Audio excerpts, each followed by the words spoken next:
That's why you don't take little boys' nappies off. Won't let this moment pass us.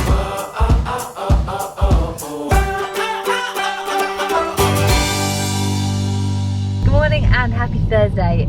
It is midweek and I've got Chris in the car. Woo! Skiving off work. Only just.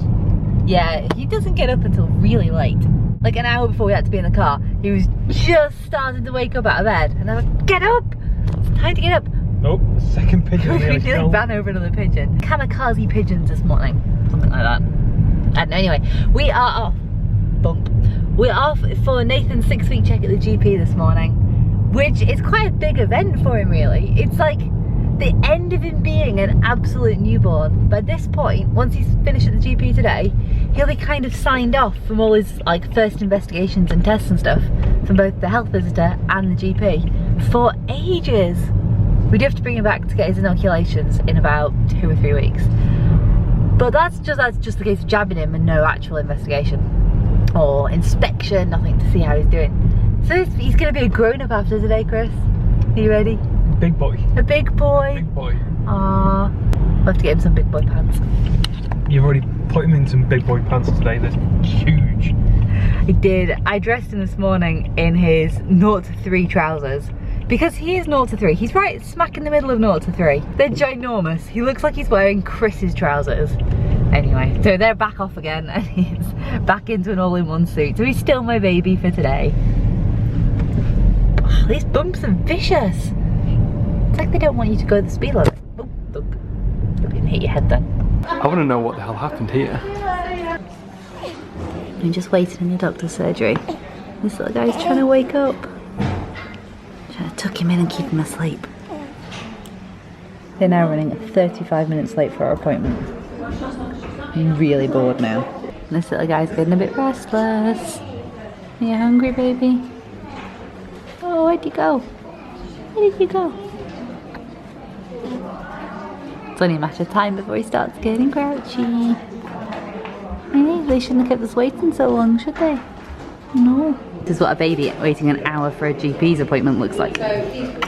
Silky pants, baby. Silky pants. Oh, it's now been an hour and 10 minutes and we are still waiting to see the doctor. What was the point in having an appointment? We are home from the doctor's surgery. Oh, thank you, a juice. That has been rather a large rigmarole. We've been out of the house now for over 2 hours and all we've done is go to the GP, have a standard appointment, and come home again. That's it. And it took, yeah, 2 hours and 20 minutes we've been out of the house. That is absolutely crazy. We had to wait nearly an hour for, no, an hour and 10 minutes it was for our appointment in the end.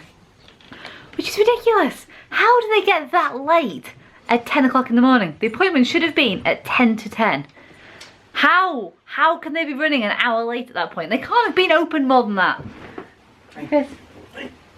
Anyway, we had a check. Everything is fine. It was all quite standard stuff really, I think. Doctor checked my blood pressure. I think so the dogs checked your blood pressure. No, the dog did not. That would be a good trick. The doctor checked my blood pressure and asked me generally how I was, if I'd had any problems, if I had any issues I need to know about, which I have not.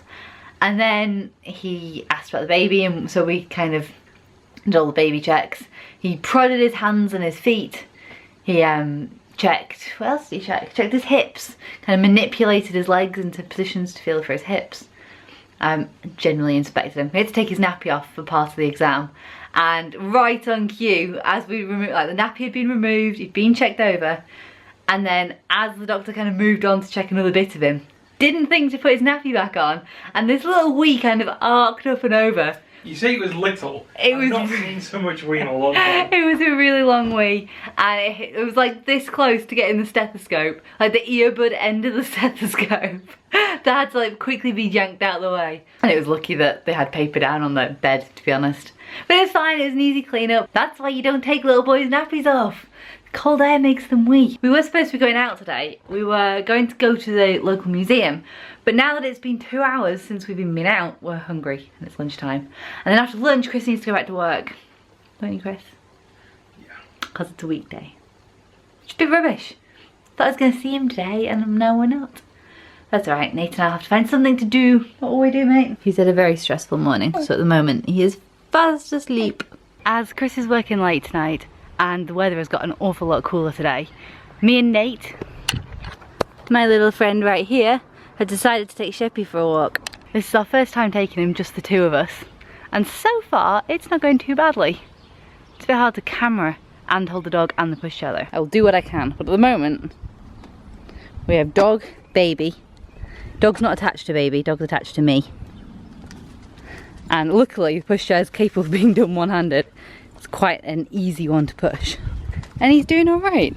He's pulling, but he's not getting ahead of the pushchair. He seems a lot more calm than he normally would be. This road looks like a bit of a challenge. The pavement's just narrowed, and at the moment we can't fit the pushchair and the dog side by side. I don't know what we're gonna do. Shep, are you ready?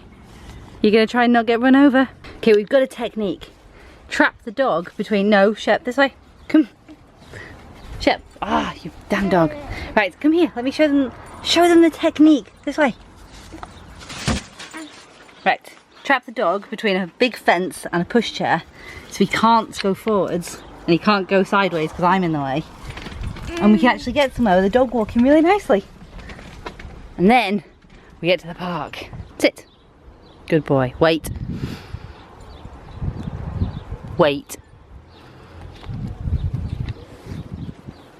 Wait.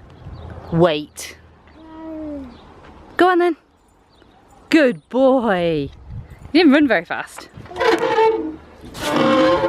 You waiting for your ball? Hang on. Don't you cry. This is supposed to be the easy bit. Okay, we have our ball and our stick. Now we can get the dog entertained for a bit. If he loses that ball, I'm stuck. Come on. Beauty of this park is there's always space for Shep to run alongside a tarmacked footpath. So I can not have to take the baby off road. Should be perfect. Okay, let's go. See, this technique totally works. Even better once the dog's had a bit of a run too. Hey? Hey Shep, what do you think of our new technique? Haha, trapped. This little guy's finally fallen asleep. Although it got really hot out here for a bit, so I had to completely uncover him. Blankets at the bottom, covers off the side. Oh wait, road. Roads definitely need more hands. For everybody that told me that pushing a pushchair was good upper arm workout, they were definitely right, but they should really try pushing it one-handed with the dog on the other side up a big hill. Okay, so the hill doesn't look quite so much on the camera, but trust me, when the Shep's not in the way, hey Shep, it is a really big hill. And I'm like halfway up. And then when I get to the top of this one, there's another one before we get home. It's good to have this little break to stop and chat to you, catch my breath before I tackle the rest of the hill. The beauty of the carry cot is that when you get home, the baby just needs to be slid back down, placed on his base, and he can stay asleep. Nobody needs to pick him up and wake him up. All in all, I'd say that was a pretty successful walk. It wasn't bad for our first time. We all got some fresh air and a little bit of sunshine. My wrist is a little sore from holding the dog, but he'll get better as kind of time goes on, I guess. And I'll probably build up some resistance in my wrist. Come on, get Chris, because I think it might be tea time now. I was tidying up in Nate's room this morning, and I think it is finally time to get rid of the balloons from his baby shower. These must be the most miraculous helium balloons in history. They're all still vaguely floating. This one's not doing so well. This one's doing a bit better. This one is doing great. Still a good foot off the surface. Well, he's 6 weeks old, and the baby shower was what, 5-6 weeks before his due date? So these balloons have lasted a really long time. That one, oh, all of them. They're like 3-month-old balloons. So they are really looking sorry for themselves now and think it is time to say goodbye. I'm going to pop them and put them in a bin. Sorry, Sammy. But it's definitely time to say goodbye.